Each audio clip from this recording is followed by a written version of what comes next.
Just take a deep breath, loosen your shoulders, and calm down.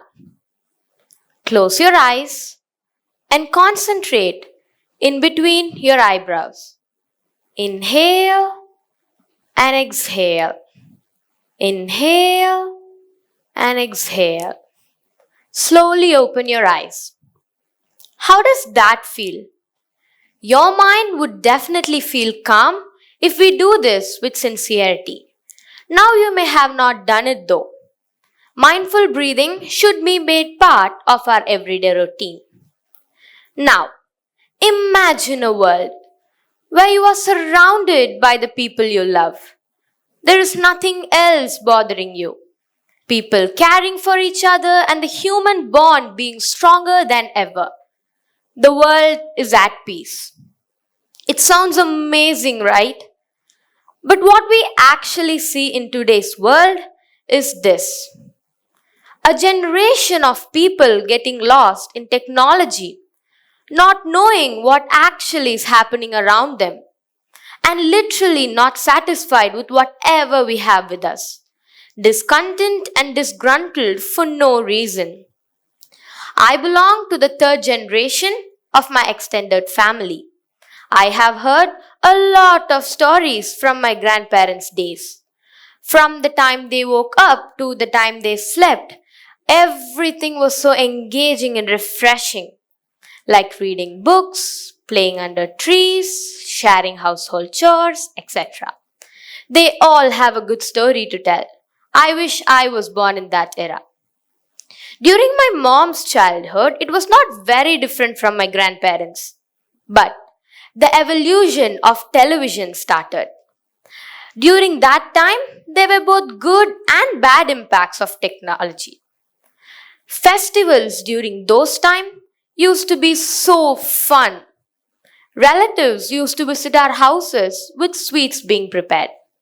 Now these sweets would be prepared at home involving everyone. The whole atmosphere would be filled with joy and happiness amidst the sweet smell of badushas, laddus, and savories. They all have a good story to tell. I wish I was born in that era. You know why I feel so? I have very few stories to share about my childhood. Coming to the present, when technology started to evolve, everything started to change. People don't even see each other's faces to talk anymore. All they do is just glue to their mobiles and laptops all day long. The other day, I heard a radio jockey comment on a family where the mother asks her daughter, sitting in the other room, to come have her lunch through a WhatsApp message. Now, this must have happened in most of our homes, right? This on one hand. On the other hand, there's a huge advantage of digitalization too.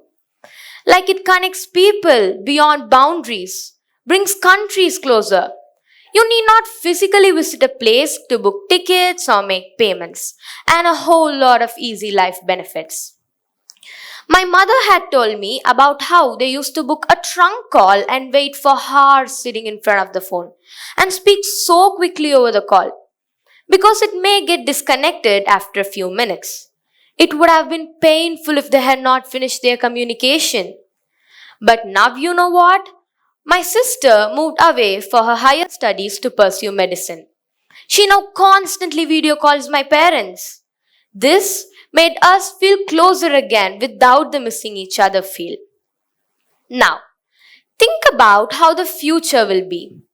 As technology is evolving at the speed of light, I'm sure there are a lot of surprises for us in the future.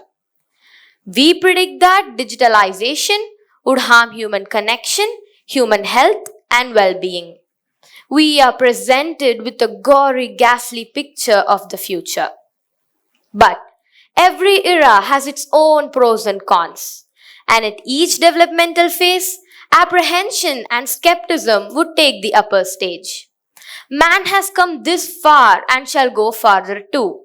Man is bestowed with the remarkable gift of finding solution for every challenges. Yes, digitalization may have a dark face, But digitalization also has a progressive phase. So let's not stonepelt this digital era. Instead, embrace it by vowing to be mindful of our actions. Now, how can we be mindful in an era like this?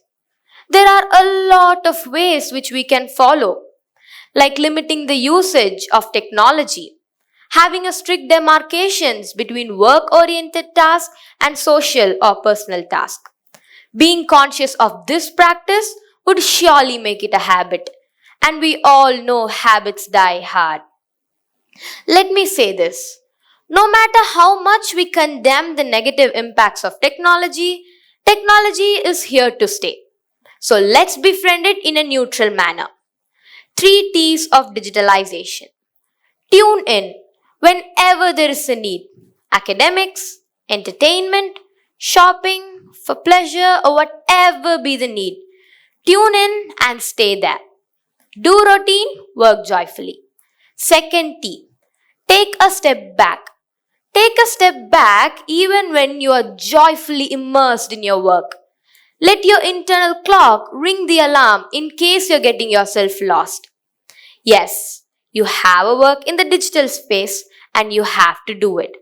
But for how long and for what purpose is something that your internal clock must monitor and signal to you immediately. And nothing can be an excuse to get lost there. Final T. Take care. Take care so that you don't become a digital slave or that you're not bulldozed by it. Take care of your emotional and ethical well being, for which the digital space is truly not your support system. Take a digital detox retreat once a year. A great way to reset and recharge is to unplug yourself completely from technology for a weekend. This helps us to calm ourselves and take a break from the chaos of thoughts. Let me correct the statement I made earlier. I wish I was born in that era. It's not about which era we are born in. It's about the happy moments we create and the memories we cherish in whichever era we are in. The internet and online communication is the window to your world. But real life, in person communication or connection is the door, says Rashid Ogun Laru, who's a business and a corporate coach and has helped countless business owners to connect with themselves. So, let digitalization not be at the cost of socialization. Meeting, chatting, touching, and feeling has always been the beauty of human bonding and will always be. Thank you.